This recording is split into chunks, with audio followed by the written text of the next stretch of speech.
GST যবে থেকে implement হয়ে গেছে তবে থেকে কিন্তু প্রত্যেকটা রাজ্যের অর্থনৈতিক স্বাধীনতাটা খর্ব হয়েছে। প্রত্যেকটা রাজ্যের এখন নিজস্ব ইনকাম বলতে পেট্রোল ডিজেল, তার থেকে যেটা ভ্যাট পাচ্ছে এবং মদের উপরে যে ইনকামটা হচ্ছে। তো সরকারের রাজস্ব জোগাড় করার অনেক রকম রাস্তা আছে।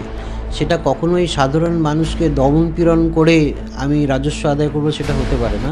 মানুষ বাইক কেনেন এক জায়গা থেকে আরেক জায়গায় যাওয়ার জন্য, এবং আপনি তার জন্য তো 350 সিসির বাইক দরকার নেই। তো যিনি তার ছেলের জন্য একটা দামি বাইক কিনে দেবেন, তার ক্ষেত্রে অতিরিক্ত টাকা তাকে গুনতে হবে। ভারতবর্ষের অর্থনীতির যে চেহারা, তাতে ভারতবর্ষের দুটো খুব সমস্যা আছে। একটা হচ্ছে মূল্যবৃদ্ধি এবং আরেকটা হচ্ছে বেকারত্ব। সাধারণভাবে গণতন্ত্রের স্তম্ভ হচ্ছে মানুষ। মানুষের সুবিধা যদি না দিতে পারেন, একটা জনকল্যাণমূলক রাষ্ট্রে মানুষই শেষ কথা। মানুষের জন্য ভোট, মানুষের জন্য সরকার, তাহলে মানুষকে আগে খুশি রাখতে হবে, এবং তার জন্য একটা রাজ্য সরকার এবং কেন্দ্রীয় সরকার দুজনেরই দায়িত্ব আছে। 22 তারিখের পরে গিয়ে কম দামে না পাই, তাহলে কিন্তু এর প্রভাবটা সাধারণ মানুষ সেটা পেলেন না। তো সরকারের সজাগ দৃষ্টি থাকতে হবে। আপনাদেরও গণতন্ত্রের প্রতিষ্ঠ স্তম্ভ, আপনাদেরও বাজার পরিদর্শন করতে হবে যে আজকে আমি যে টুথব্রাশটা 20 টাকাতে কিনছি, সেম কোম্পানির টুথব্রাশটা যদি আমি এই 22 তারিখের পরে গিয়ে একই দামে কিনি, তাহলে এই জিএসটি কমানোর যে প্রভাব, সেই প্রভাবটা আমি পেলাম না। কেন্দ্রের বড় ঘোষণা, ইতিমধ্যে জিএসটির হার কমল। দুটি যে স্ল্যাব জিএসটি তা কিন্তু সরিয়ে দেওয়া হয়েছে। ইতিমধ্যে আমাদের সঙ্গে রয়েছেন অনির্বাণ দত্ত। সরাসরি কথা বলে নেব কেন্দ্রের এই সিদ্ধান্ত, জিএসটি সংক্রান্ত যে সিদ্ধান্ত, সেই সিদ্ধান্তে তিনি কি মতামত দিচ্ছেন। প্রথমে বাংলাহাটে স্বাগত আপনাকে। এই যে জিএসটি সংক্রান্ত সিদ্ধান্ত নেওয়া হয়েছে কেন্দ্রের তরফ থেকে, কিভাবে দেখছেন বিষয়টি? এটাকে আমি স্বাগত জানাচ্ছি, এবং আমার মনে হয় এটা আপামর ভারতবাসীর সুবিধা হবে। সমাজের সর্বস্তরের মানুষ, বিশেষ করে মধ্যবিত্ত, নিম্ন মধ্যবিত্ত, প্রান্তিক মানুষ, তারা প্রত্যেকটা দিনে যতবার বাজারে যেতেন, যত দোকানে যেতেন, যা জিনিস কিনতেন, প্রত্যেকটা জিনিসেরই হয়তো দাম কমতে চলেছে। এবং সেটা যদি হয়, তার হাতে কিছু অতিরিক্ত অর্থ থাকবে। সেই অর্থ দিয়ে হয়তো তিনি তার পারিবারিক সুরক্ষার জন্য হয়তো একটা মেডিক্লেম করতে পারেন, বা একটা জীবন বিমার একটা পলিসি করতে পারেন, বা অতিরিক্ত টাকাটা নিয়ে হয়তো পাশের দোকান থেকে অন্য কোনো জিনিস কিনতে পারেন। তো মানুষের খরচা করার যে প্রবণতা, সেটা বাড়বে, এবং সেটা বাড়া মানেই হচ্ছে বাজারে চাহিদা সৃষ্টি করা, চাহিদা বাড়া। চাহিদা বাড়লে যারা জিনিস তৈরি করেন তারা উৎসাহ পাবেন, তারা নতুন করে ম্যানুফ্যাকচারিং করবেন, প্রোডাকশন করবেন, এবং তার জন্য নতুন নতুন লোকের দরকার হবে, এবং তাতে হয়তো যারা বেকার যুবক যুবতী আছেন তারা হয়তো আগামী দিনে চাকরি পাবেন। তো এটা অর্থনীতির চাকাটাকে সামনের দিকে এগিয়ে নিয়ে যাবে। এবং ভারতবর্ষের আজকে অর্থনীতির যে পরিবেশ, সেই পরিবেশে আমরা দেখছিলাম যে ভারতবর্ষের বাজারের চাহিদাটা কমে যাচ্ছিল, এবং সেটার জন্য সরকারের এই একটা প্রচেষ্টা, এবং সেখানে প্রত্যেকটা রাজনৈতিক দল তার রাজনৈতিক ধর্ম বর্ণকে দূরে সরিয়ে রেখে প্রত্যেকটা মানুষের কল্যাণের জন্য এক হয়েছে। এবং আমরা সেটাই দেখলাম, বৈচিত্র্যের মধ্যে ঐক্য। কালকে যখন ভারতবর্ষের অর্থমন্ত্রী প্রত্যেকটা রাজ্যের অর্থমন্ত্রীকে সাধুবাদ দিলেন, তাদেরকে অভিনন্দন জানালেন, এবং তারা ওই জিএসটি কাউন্সিল মিটিংয়ে সবাই কিন্তু এক হয়ে যে প্রত্যেকটা মানুষের স্বার্থে সবাই এক সুরে কথা বললেন। এটা কিন্তু একটা ঐতিহাসিক দিন। আপনি সাধারণ মানুষের কথা বললেন, কিন্তু রাজ্যের রাজস্বর দিক থেকে কতটা ক্ষতির মুখে পড়তে পারে বলে মনে হয়? দেখুন, ভারতবর্ষের যখন সাধারণ বাজেট হয়েছিল, তখন আপনাদের স্মরণে থাকবে যে 12 লক্ষ টাকা অবধি কারোর যদি ইনকাম হয়, তাকে ইনকাম ট্যাক্স দিতে হবে না। তো সরকারের সেখানেও একটা রাজস্ব ক্ষতি হয়েছিল। 1 লক্ষ কোটি টাকার মতো একটা রাজস্ব ক্ষতি হওয়ার সম্ভাবনার কথা তখন তারা বলেছিলেন। এখানে যখন জিএসটির কথা বলা হচ্ছে, জিএসটিতেও একটা 48,000 কোটি টাকার মতো রাজস্ব ক্ষতি হবে। তো সরকারের রাজস্ব জোগাড় করার অনেক রকম রাস্তা আছে। সেটা কখনোই সাধারণ মানুষকে দমন পীড়ন করে আমি রাজস্ব আদায় করব সেটা হতে পারে না। কারণ একটা জনকল্যাণমূলক রাষ্ট্রে মানুষের কল্যাণটাই হচ্ছে শেষ কথা, এবং এই জিএসটির মাধ্যমে সাধারণ মানুষকে রিলিফ যদি দেওয়া যায়, তারা বেশি করে কেনাকাটা করবেন, এবং আগামী দিনে হয়তো দেখা যাবে এই যে রাজস্ব ক্ষতির কথা আমরা বলছি আজকের দিনে, সেটা হয়তো আগামী দিনে গিয়ে আর ওই রাজস্ব ক্ষতিটা হবে না। তার কারণ হচ্ছে, আপনারা দেখবেন যে কিছু মানে অতি উচ্চবিত্ত যারা, তাদের জন্য কিন্তু কিছু কিছু জিনিসের দামের উপরে কিন্তু নতুন একটা জিএসটি রেট এসছে 40%। তো সেখান থেকে সেটা কালেকশন হবে। এবং এই একটা জিনিস মাথায় রাখতে হবে, এই জিএসটি জবের থেকে ইমপ্লিমেন্ট হয়ে গেছে, তবে থেকে কিন্তু প্রত্যেকটা রাজ্যের অর্থনৈতিক স্বাধীনতাটা খর্ব হয়েছে। এখন জিএসটি আসাতে প্রত্যেকটা রাজ্য কিন্তু কেন্দ্রের উপরে নির্ভরশীল, এই জিএসটি কালেকশনের উপরে নির্ভরশীল। সেক্ষেত্রে কিছু রাজ্যের হয়তো একটা সাময়িক সমস্যা হবে, কিন্তু আমি বলছি যে আগামী দিনে আমরা যদি এটার উপরে নজর রাখি, হয়তো দেখব যে সরকারের সেই রাজস্ব ঘাটতি যেটা থাকবে সেটাকে সরকার অন্যান্য জায়গা দিয়ে পুষিয়ে নেওয়ার চেষ্টা করবে।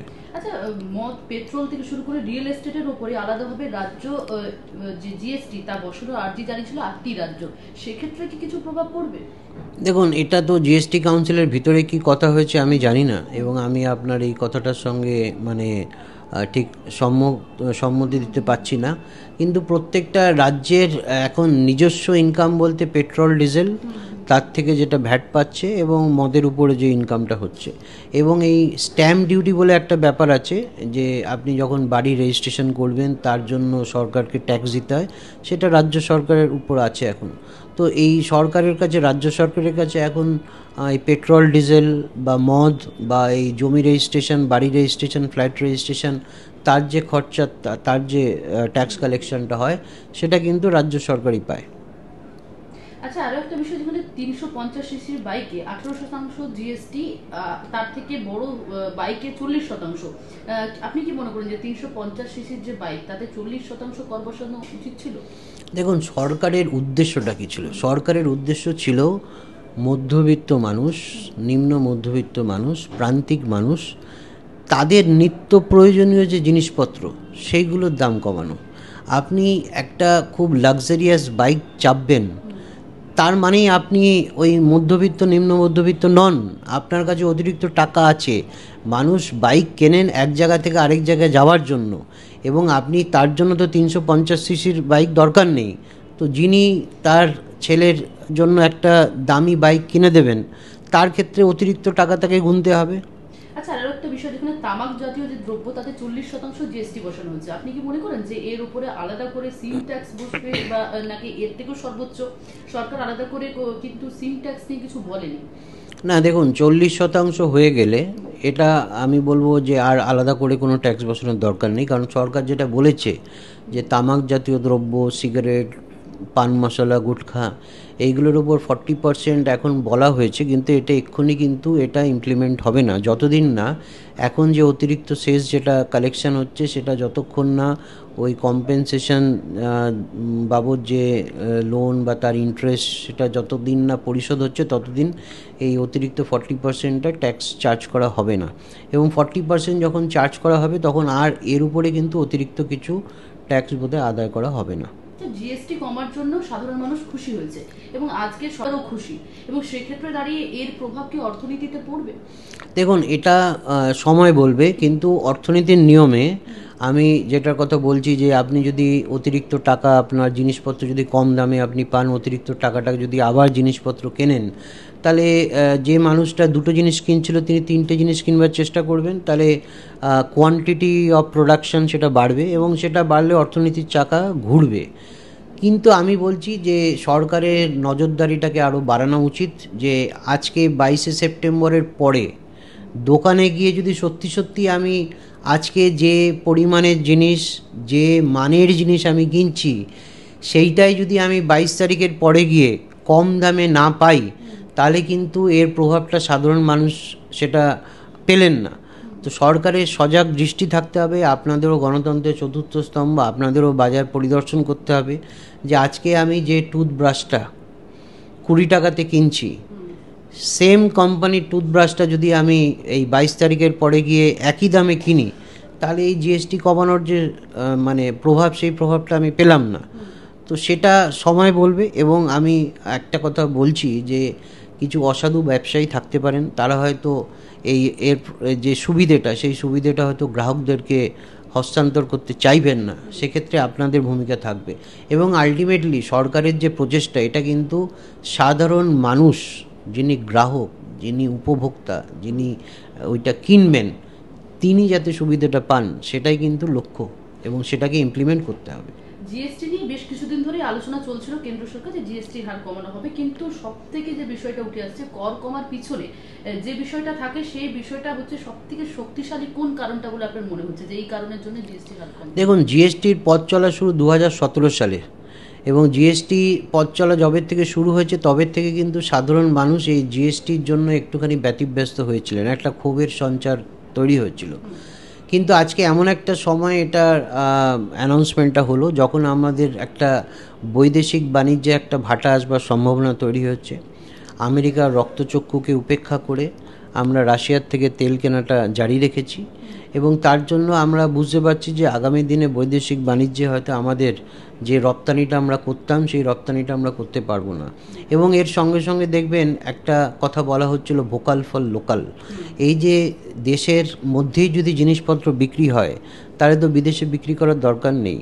সেই জন্য দেশের মানুষের ক্রয় ক্ষমতাটা বাড়ানো, দেশের বাজারকে আরও ভাইব্রেন্ট করা, সেটার জন্য সরকারের এই প্রচেষ্টা। এবং এটার সঙ্গে ট্রাম্পের হুঁশিয়ারিটাও কিন্তু একটু হলেও সেটাও কিন্তু কাজ করছে। মানে ট্রাম্পের যে শুল্ক নীতি তার প্রভাব পড়েছে জিএসটির হার কমাতে বলছেন?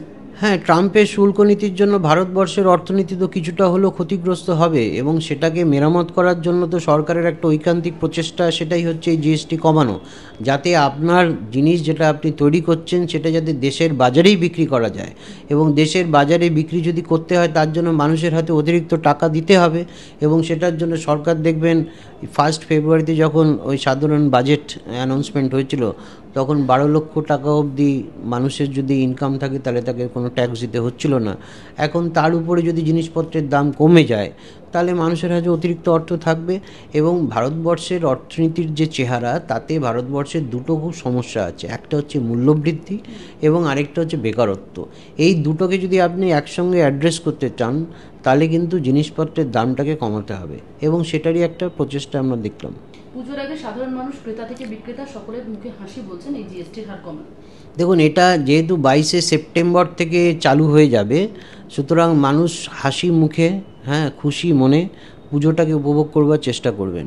কিন্তু এটা যখন আমরা 15ই আগস্টে অ্যানাউন্সমেন্টটা শুনলাম যেরকম একটা জিএসটি কমার সম্ভাবনা আছে এবং সেটা দিওয়ালির সময় দেখা যাবে, তো সাধারণভাবে মানুষ তারা একটু সাবধান হয়ে গেছিলেন, তারা কেনাকাটাটা একটু স্থগিত রেখেছিলেন। টেম্পোরারিলি তারা ভেবেছিলেন যে জিনিসপত্রের দামটা কমলে তারপর আমি বাড়িতে একটা এসি কিনবো, তারপর আমি বাড়িতে একটা টিভি কিনবো, তারপরে বাড়িতে আমি একটা ফ্রিজ কিনবো, বা কিছু লোক যারা প্রথমবারের জন্য গাড়ি কিনবার স্বপ্ন দেখছিলেন তারা হয়তো ভেবেছিলেন যে জিএসটিটা কমলে গাড়ি কিনবো।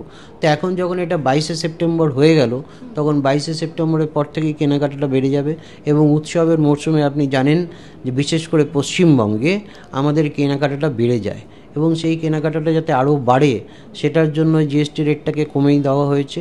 এবং সেটা আমার মনে হয় বাজার সেটাকে পজিটিভলি অ্যাকসেপ্ট করবে। যারা বিক্রেতা তারাও চাইবেন যে আগে যদি 4টে কাস্টমার তার দোকানে আসতো, এখন হয়তো তার থেকে আরও বেশি কাস্টমার দোকানে আসবেন।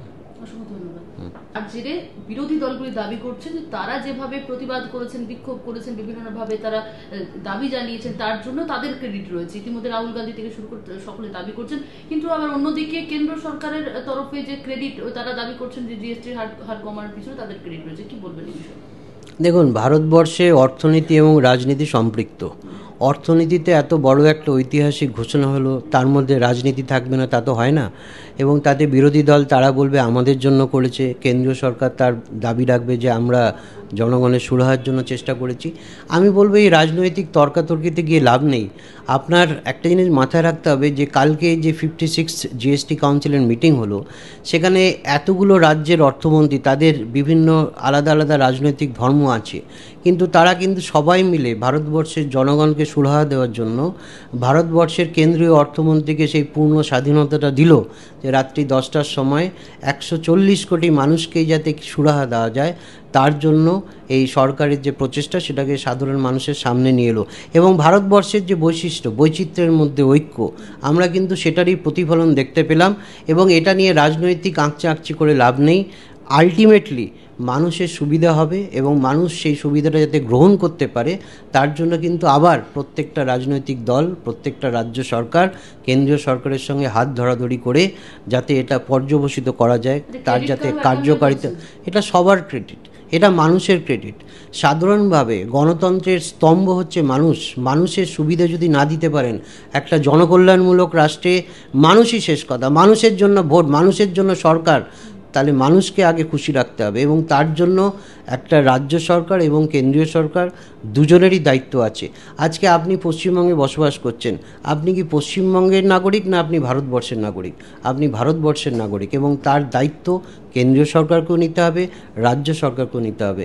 এবং আলটিমেটলি আমি বলবো এটা একটা খুশির দিন, যেখানে প্রত্যেকটা রাজ্য তাদের যে রাজস্ব ক্ষতি সেটাকে মেনে নিয়েও তারা আলটিমেটলি জনগণের সুবিধার কথা বলেছেন, এবং জনগণের জয় জয়কার যাতে হয় আগামী দিনে, সেটাই আমাদেরকে দেখতে হবে। আরো ভালো ভালো খবর দেখতে সাবস্ক্রাইব করুন বাংলা হান্টের ইউটিউব চ্যানেল। বাংলা হান্টের আরো খবর দেখতে নজর রাখুন। বাংলা খবর মানেই বাংলা হান্ট।